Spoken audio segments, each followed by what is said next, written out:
दोस्तों ये वीडियो एक ऐसे न्यूट्रिएंट के ऊपर होने वाला है जिसकी कमी से तो फसलों में नुकसान होता ही है, लेकिन जिसकी अधिकता भी बहुत ज्यादा घातक है। ये तत्व है बोरॉन। जानकारी के अभाव में बोरॉन का इस्तेमाल करना मतलब अपना नुकसान करना है। इसीलिए हम ये वीडियो लेकर आए हैं जिसमें बोरॉन क्या है और इसका खेती में क्या महत्व है, इस पर चर्चा करेंगे। और इस वीडियो को देखने के बाद में बोरॉन के प्रयोग में कोई भी गलती आपसे नहीं होने वाली है।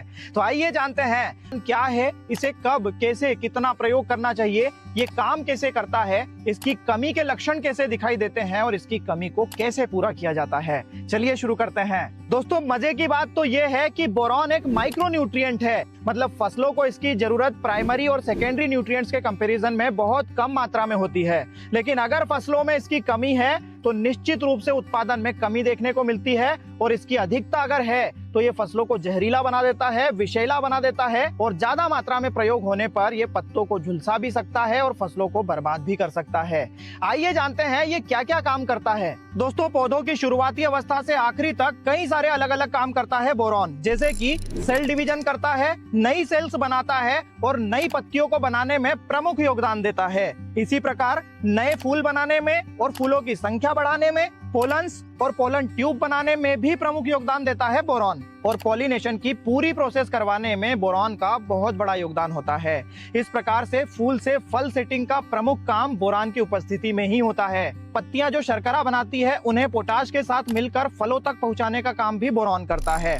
इसके साथ साथ फल का साइज बढ़ाना, शेप सुधार करना, फटने से बचाना और फल की शाइन बढ़ाने का काम भी करता है बोरॉन। तो इस प्रकार से बहुत उपयोगी है बोरॉन। किसान सबसे ज्यादा कंफ्यूज होते हैं बोरॉन की कमी को पहचानने में, क्योंकि कई बार ऐसा लगता है कि कीटों के अटैक के कारण ऐसा हुआ है। इसकी कमी जब होती है तो नई पत्तियां छोटे आकार की बनती है, या फिर वो पतली होकर लंबी हो जाती हैं, ट्विस्ट हो जाती हैं, या फिर मुड़ जाती हैं और दाने दाने से बन जाते हैं। तो ऐसा होने पर आप बोरॉन का स्प्रे कर सकते हैं। इसके अलावा मिट्टी की जांच अगर आपने करवाई है और बोरॉन की कमी दिखाई दे रही है तो भी आप बोरॉन का प्रयोग कर सकते हैं। बिना जरूरत के बोरॉन का प्रयोग नहीं करें, क्योंकि ये फसलों को जहरीला बना देता है और वो फसल हमारे लिए भी हानिकारक होती है। दोस्तों बोरॉन को जब स्प्रे के थ्रू दिया जाता है तो ज्यादा अच्छे रिजल्ट्स मिलते हैं। 10.5% और 20%, दो प्रकार का बोरॉन मार्केट में अवेलेबल है। मात्राएं जो स्क्रीन पर हम दिखा रहे हैं इस प्रकार से आपको लेना चाहिए। घोल बनाने में अगर समस्या आ रही है तो पानी को गर्म करके घोल बनाएं। दोस्तों बोरॉन को इस्तेमाल करने का सबसे सही समय है फूल वाली अवस्था।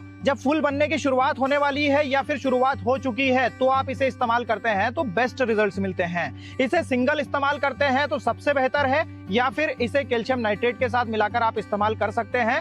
किसी भी फास्फेटिक खाद के साथ इसे मिक्स नहीं करना चाहिए। दोस्तों ये एपिसोड अगर आपको पसंद आया हो तो अपना वैल्यूएबल फीडबैक जरूर दीजिएगा। वीडियो को लाइक और ज्यादा से ज्यादा शेयर करिएगा।